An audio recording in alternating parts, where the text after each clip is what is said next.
नमस्कार, मैं हूं राम किंकर। हाजिर हूं एमसीडी की राम कहानी को लेकर अपने सहयोगी अभिषेक के साथ। दिल्ली छात्र संघ का चुनाव, अगर मैं यूं कहूं कि विश्व के छात्र संघों के चुनाव में सबसे बड़ा चुनाव है तो ये गलत नहीं होगा।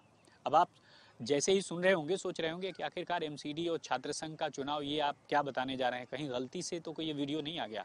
बिल्कुल भी नहीं।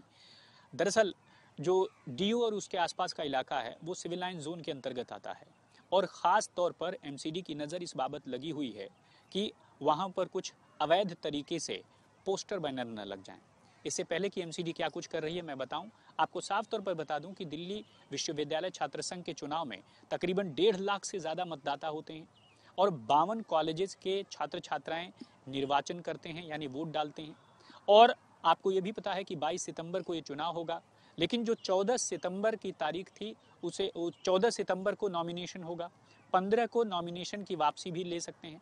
ऐसे में चाहे कांग्रेस से जुड़ा विंग एनएसयूआई हो, और बीजेपी से जुड़ा विंग एबीवीपी हो, और आम आदमी पार्टी का स्टूडेंट विंग हो, तो सबने सक्रियता अपनी तेज कर दी है। हर कोई अलग अलग जगहों पर जाकर के प्रचार शुरू कर चुका है।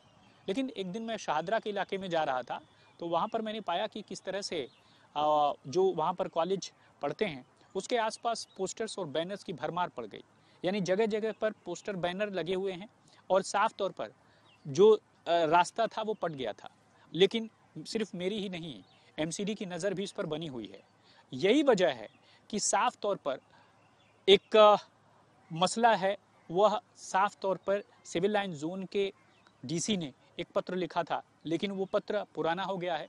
उन्होंने G20 समिट के चलते एक पत्र लिखा था कि दीवारों को गंदा न करें, लेकिन अब G20 जब बीत चुका है, तब अगर मैं बात करूं तो इन पोस्टर्स बैनर्स को अगर कोई भी छात्र छात्राएं लगाते हैं, और जाहिर तौर पर अगर वो चुनाव आचार संहिता का उल्लंघन करते हैं, तो उनके लिए मुसीबत और परेशानी हो सकती है।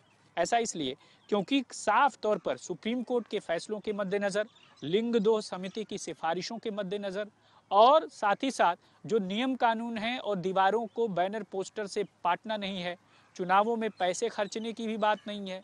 तो ऐसे में अगर आप उम्मीदवार हैं, ये सब कर रहे हैं, तो जाहिर तौर पर अगली बार जो नंबर है वो आपका है, क्योंकि उम्मीदवारी खतरे में पड़ने वाली है। और इन सब चीज़ों पर एमसीडी की नज़र बनी हुई है। ऐसे में नॉर्थ कैंपस, साउथ कैंपस के आसपास के इलाकों में अगर पोस्टर बैनर जो भी प्रचार से संबंधित लगता है डेजिग्नेटेड प्लेस पे नहीं है, और वह जो है ख़राब कर रहा है दीवारों पर, तो जाहिर तौर पर मुकदमा भी हो सकता है, और अगर कहीं गिरफ्तारी हुई तो उम्मीदवारी पर भी तलवार लटक सकती है। तो आपको वार्न कर रहा था मैं इस वीडियो के जरिए। तब तक के लिए मुझे दीजिए इजाज़त। धन्यवाद।